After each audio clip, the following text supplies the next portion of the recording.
سامعین و حاضرین السلام علیکم۔ پاکستان کے سب سے بڑے میڈیا گروپ جنگ، دا نیوز اور جیو ٹی وی کے زیر اہتمام شائع ہونے والے اخبار جنگ کے معروف کالم نگار جناب ارشاد بھٹی کے کالم اعمال نامہ کے سلسلے کا آج کا کالم پیش خدمت ہے۔ میمن کبھی گھاٹے کا سودا نہیں کرتا۔ ایدی صاحب کی بات مکمل ہوئی تو میں نے آگے بڑھ کر ان کے ہاتھوں کو اپنی بھیگی آنکھوں سے لگا کر انہیں ایک زور کی جپھی ڈالی اور پھر گندا نالے پر جھاڑیوں اور جنگلی گھاس میں گھرا ایدی ہوم کا مچھروں بھرا لون میں ٹوٹی 2 کرسیاں اور 3 ٹانگوں والا میز پر میلے کچیلے کپوں میں بے رنگ چائے اور چائے کے ساتھ کاغذ پر پڑے بسکٹ۔ ایدی صاحب سے گلے لگتے ہی نہ صرف یہ سب غائب ہوا بلکہ یقین جانیے مجھے تو اس وقت بھی اس زمینی فرشتے سے آسمانی خوشبوئیں آ رہی تھیں، مگر یہ تفصیل ذرا بعد میں۔ پہلے کچھ ذکر ایدی صاحب سے پہلی ملاقات اور 17 سالہ تعلق کا۔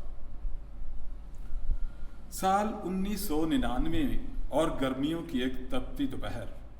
وفاقی دارالحکومت کے ایک پرائیویٹ اسپتال سے نکل کر جیسے ہی میں سڑک پر آیا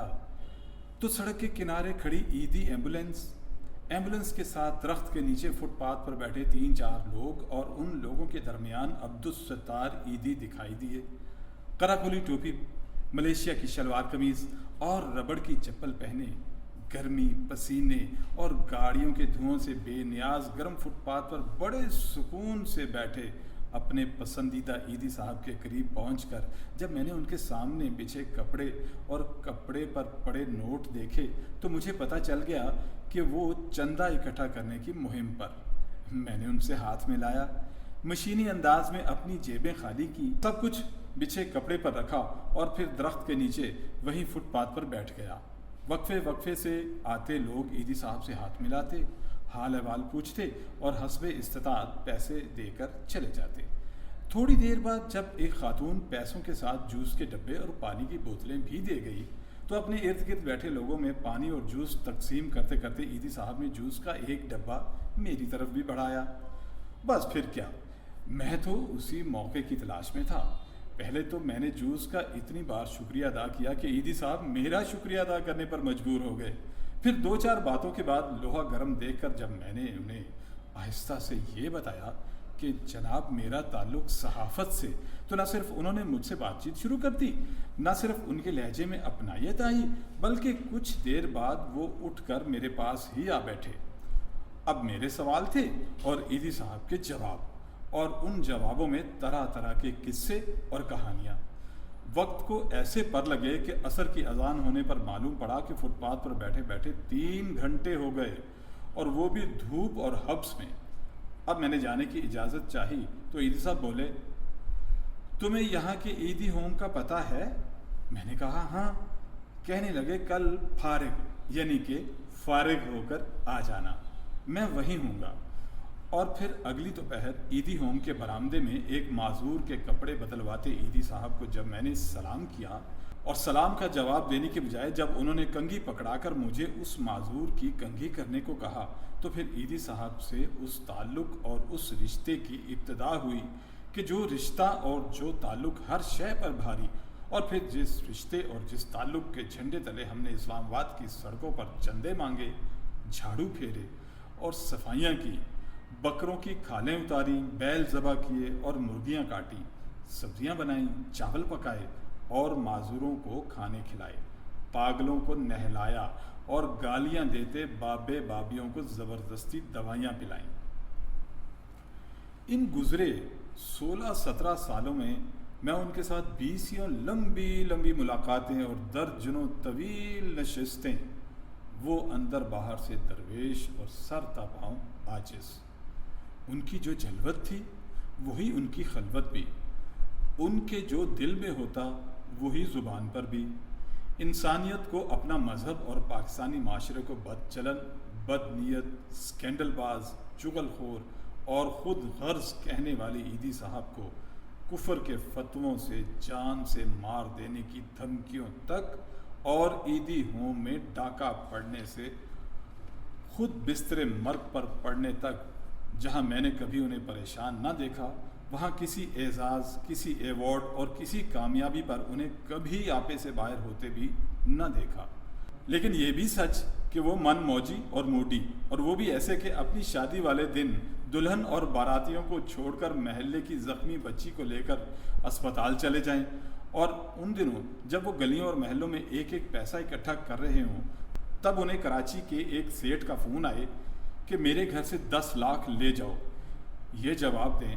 میں حضور کو سلام کرنے نہیں آ سکتا، اگر پیسے مجھے دینے ہیں تو اپنے پاس ہی رکھو، اور اگر اللہ کو دینے ہیں تو بھجوا دو۔ خاص کو خاص، فکر کو فکر، خدمت کو خدمت، ضعیف کو ضعیف اور جھگڑے کو لفڑا کہنے والے عیدی صاحب جب موڈ میں ہوتے تو لاجواب کر دیتے۔ ایک دن بولے پاکستان میں اب کوئی اور عیدی نہیں بن سکتا۔ میں نے پوچھا وہ کیوں؟ کہنے لگے عیدی بننے کے لیے انسان بننا ضروری، یعنی کہ ضروری، اور یہاں کوئی انسان بننے کو تیار ہی نہیں۔ ایک روز میں نے کہا کہ آپ نہا کر دھلے کپڑے پہنا کرے تاکہ ہم بھی آپ کے قریب بیٹھ سکیں۔ جواب ملا میں ایسا اس لیے کہ تم جیسے دور رہیں۔ ایک بار ان سے باسی روٹی اور ڈبل باسی دال کھا کر جب میں نے کہا کہ الحمدللہ آپ کے کھانے میں سب کچھ موجود سوائے ذائقے کے، تو بولے تم نے کبھی چکھا ہی نہیں، ورنہ الحمدللہ رزق حلال یعنی کہ رزق حلال کا یہی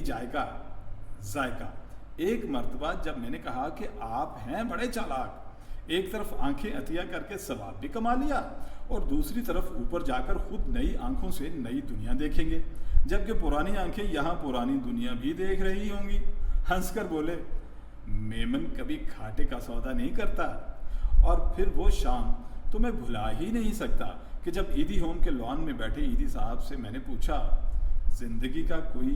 ایسا واقعہ جو آپ کبھی بھلا نہیں سکتے؟ اپنے سر سے مچھر اڑا کر وہ تھوڑی دیر سوچ کر بولے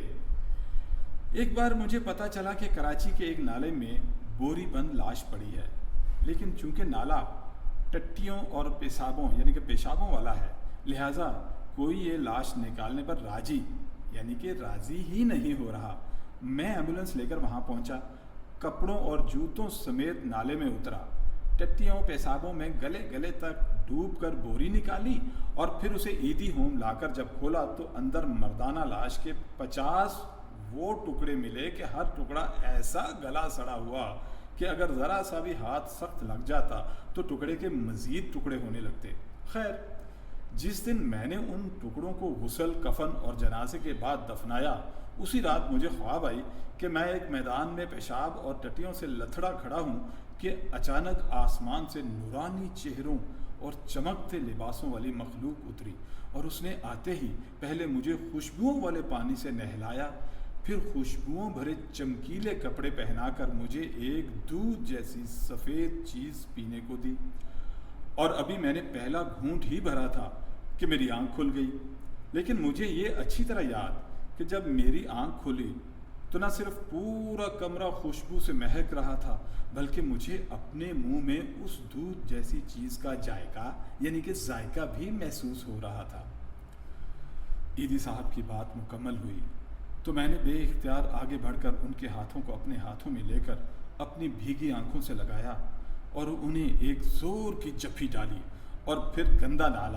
نالے پر جھاڑیوں اور جنگلی گھاس میں گھرا عیدی ہوم کا مچھروں بھرا لان میں ٹوٹی 2 کرسیاں اور 3 ٹانگوں والا میز پر میلے کچیلے کپوں میں بے رنگ چائے اور چائے کے ساتھ کاغذ پر پڑے بسکٹ۔ عیدی صاحب سے گلے لگتے ہی نہ صرف یہ سب غائب ہوا، بلکہ یقین جانیے مجھے تو اس وقت بھی اس زمینی فرشتے سے آسمانی خوشبوئیں آ رہی تھیں۔